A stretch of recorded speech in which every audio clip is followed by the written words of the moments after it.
Good Vibes, Good Life. Book by Vex King. Learn how to unlock your potential through the power of positive thinking.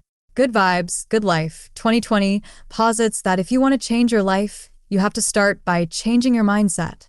Author and motivational speaker Vex King approaches this by providing practical solutions for cultivating positive thoughts and a fulfilling life. Introduction. Just be happy. Just think good thoughts. But you have so much to be happy about. Other people have it worse. We see these things all the time when people tell us they're feeling unhappy. But although we mean them to be encouraging, the truth is that it's not always that easy. As much as everyone wants to be happy, there is really no such thing as a happiness switch in our brains. We can't simply press a button and have the happiness we seek. As a result, telling people to just be happy or reminding them that other people have it worse is a form of toxic positivity that invalidates another person's genuine emotional struggles. So, how can we transcend all this? What's the secret to rising above toxicity and misconceptions and creating a truly happy future? Over the course of this summary, we'll explore the author's answers and practical tips for these questions. Chapter 1. Harness the law of attraction to manifest the blessings you want to receive. Have you ever felt like you spend your life wishing for loads of things you don't have? Maybe you spend all your time wishing that you had more money, a better job, or the romantic partner of your dreams. Our aspirations may vary from person to person, but at the core, we all have one thing in common. We often long for things we don't have. Having grown up in a very poor family, the author has first-hand experience with this longing. He knows what it's like to zero wish for things you don't have and to feel empty and dissatisfied because you don't have them. But after years of wishing, he finally decided to take matters into his own hands and learn how to make his own dreams come true. And that's when he discovered the law of attraction. After doing a great deal of research as a young man, the author learned that the law of attraction is considered to be one of the most powerful principles of the universe because it informs every facet of your existence. Positing that what you put out into the world is what you'll receive in return, the law of attraction affirms that if your impact on the world is composed of anger, negativity, and selfishness, life will reward you only with more things to be frustrated about. By contrast, if you actively seek to promote kindness, positivity, and gratitude, the universe will reward you with positive things. Put simply, you attract what you tend to think and feel. And if we accept that principle, then it follows naturally that this principle is already affecting our lives at this very moment. But if we know that, then we can choose to do something with this information. We can make a conscious effort to be aware of what we put into our minds and how our thoughts are influencing our mental and emotional health. And the best part is that you don't have to wait for anything in order to get started. You can take those positive, life-changing steps right now. So, how can you put the law of attraction into practice in your own life? The first step is to think critically about the energy you attract to yourself. To understand more about the law of attraction and how it works in practical application, let's consider an example. Pretending your mind is like a TV transmission tower, but instead of TV channels, you're broadcasting your thoughts and desires into the universe. But just like a transmission tower, you're not just sending something out, you're receiving something as well. So, if you don't like what the universe is sending you, maybe it's time to change the message you're putting out. The power to alter the message you're sending and what you receive in life means that you are the creator of your own universe. You have the power to do something about any situation you're unhappy with.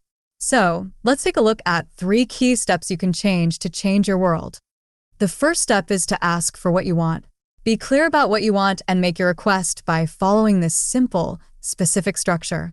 Start by using the present tense and making a statement of gratitude, speaking as though what you want is already yours. For example, you could say, "I am so grateful to have my new promotion."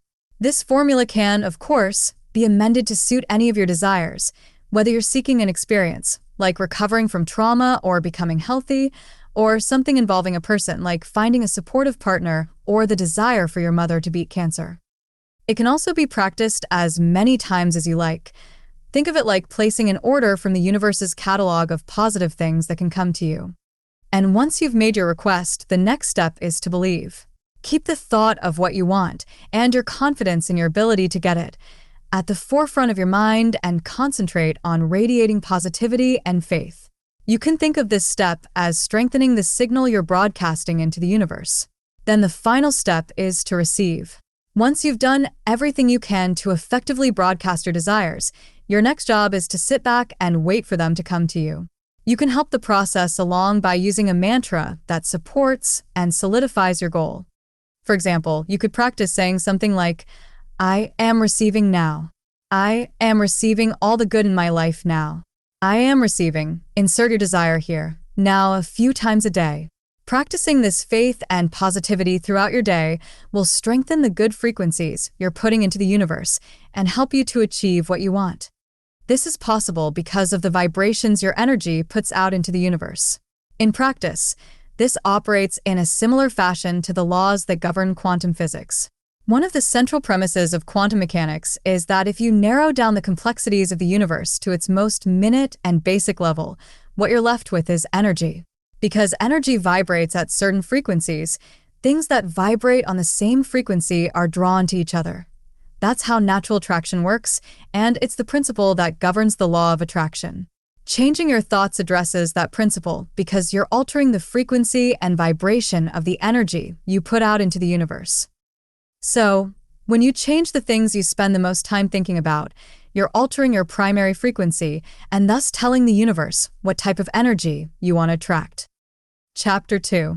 Invest in your future by practicing self-compassion. We hear a lot about self-love, self-care, and being kind to ourselves, but what does that really look like in practice? These concepts have been normalized in mainstream media, and on one hand, that's awesome.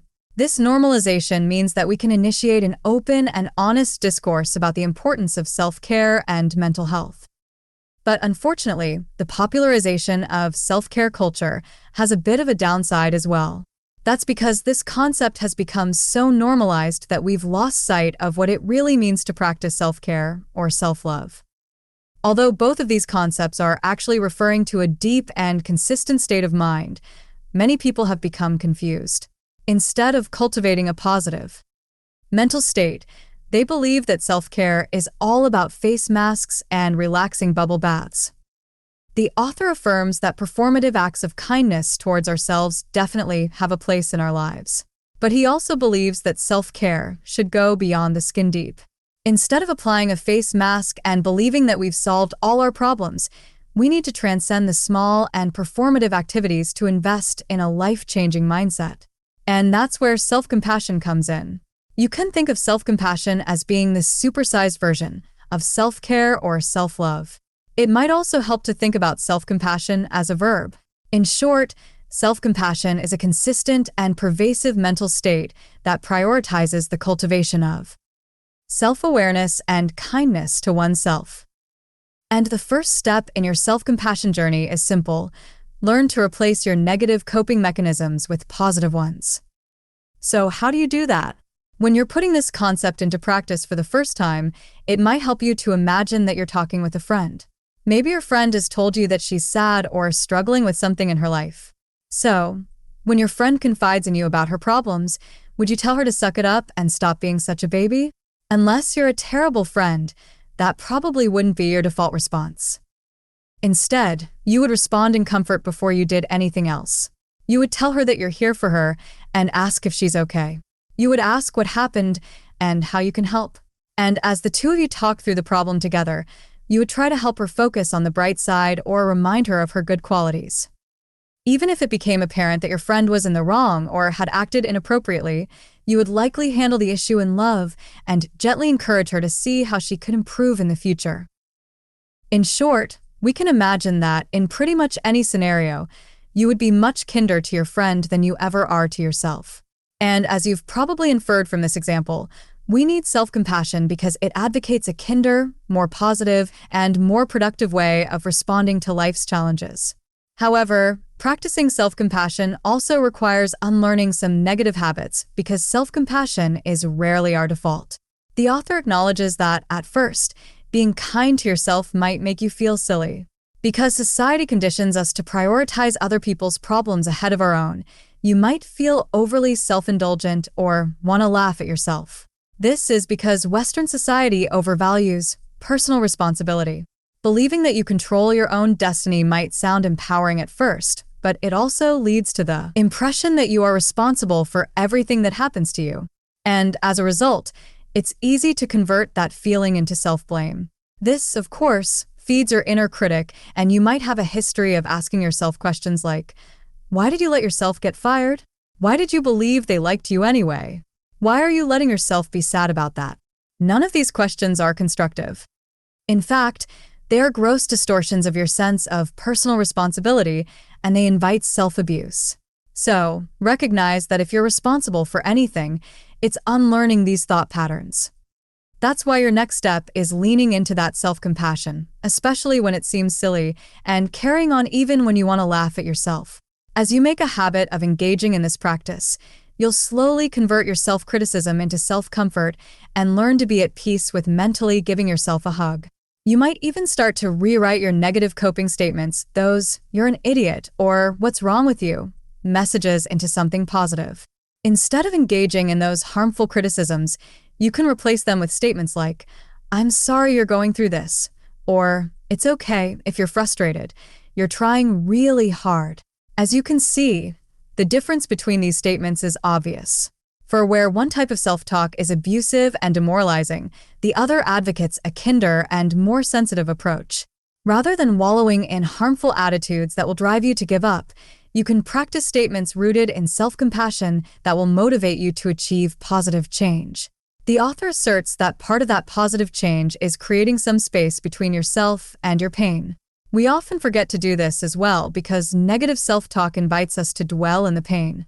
This can make us feel as though we are lost, awash in the suffering. But when we practice self-compassion, we achieve a new perspective. By comforting ourselves as we would a friend, we are able to see clearly and acknowledge things like, "I'm hurting right now," or "I feel worthless right now." But by contrast, you also recognize that you are more than your feelings and that there is more to life than your pain. In this respect, comforting yourself can also be empowering because it serves as a reminder that no matter what you feel you have done wrong, no matter what you dislike about yourself, you are also an agent of positive change. Chapter 3. Final summary. When you hear phrases like "transform your life through the power of positive thinking," you might instantly associate that phrase with toxic positivity. And if you do, you're neither wrong nor alone. Many self-help books and well-meaning people offer advice like, "just think happy thoughts." They fully believe that their advice will help you create a better life for yourself. But the reality is that this is neither accurate nor realistic, and that's why Vex King advocates for a philosophy that is both actionable and accessible for everyone. By providing practical and positive tips, King believes that he can transcend toxic positivity and offer a roadmap for a truly happy life.